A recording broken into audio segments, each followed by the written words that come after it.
അന്ന് ഞങ്ങളൊരു തീരുമാനമെടുത്തു, ഇത് ഇന്ത്യയിൽ ഉണ്ടാക്കണം. കുറച്ച് കമ്പനികളെ വിളിച്ചിട്ട് ഇതുണ്ടാക്കുന്ന പ്രോസസ്സ് ഞങ്ങൾ സംസാരിച്ച് അവരെ കൊണ്ട് മെഷീനുകൾ വാങ്ങിപ്പിച്ച് ഇന്ത്യയിൽ അവരെ ട്രെയിൻ ചെയ്ത് ഉണ്ടാക്കി. ആ സ്ക്രൂ 1995 ആയപ്പോഴത്തേക്കും അത് നമ്മൾ ഉപയോഗിക്കാൻ തുടങ്ങി.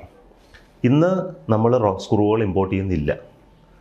ഇന്ന് ഇന്ത്യയിലാണ് ലോകത്തിൽ എയറോസ്പേസ് ക്വാളിറ്റിയുള്ള സ്ക്രൂസും നട്ടും ബോൾട്ടും ഉണ്ടാക്കുന്നത് ഇന്ത്യയിലെ കമ്പനികളാണ്. ബോയിങ്ങിനും എയർബസിനും ഒക്കെ സ്ക്രൂകൾ ഉണ്ടാക്കി കൊടുക്കുന്നത് ഇന്ത്യയിലെ കമ്പനികളാണ്. അത് ISRO ഈ ഇന്ത്യയിലെ കമ്പനികളുമായിട്ട് ചേർന്ന് അതിനകത്ത് ഒരുപാടുണ്ട്. Material alloy development, process development, coating development, അതിൻ്റെ ക്യാരക്ടറൈസേഷൻ, ഒരുപാട് പ്രോസസ്സ് കൂടെ പോകണമാണ്. കാരണം ഒരു ബോൾട്ട് പൊട്ടിയാൽ വിമാനം താഴെ പോകും. അപ്പോൾ ഒരു ബോൾട്ടിന് അത്രമാത്രം പ്രാധാന്യമുണ്ട്. ഞാൻ പറഞ്ഞൊരു നിസ്സാര കാര്യമാണ്. ഇതുപോലെ നമ്മൾ ചെയ്തിട്ടുള്ള ഇലക്ട്രോണിക് പാർട്ടുകളുണ്ട്.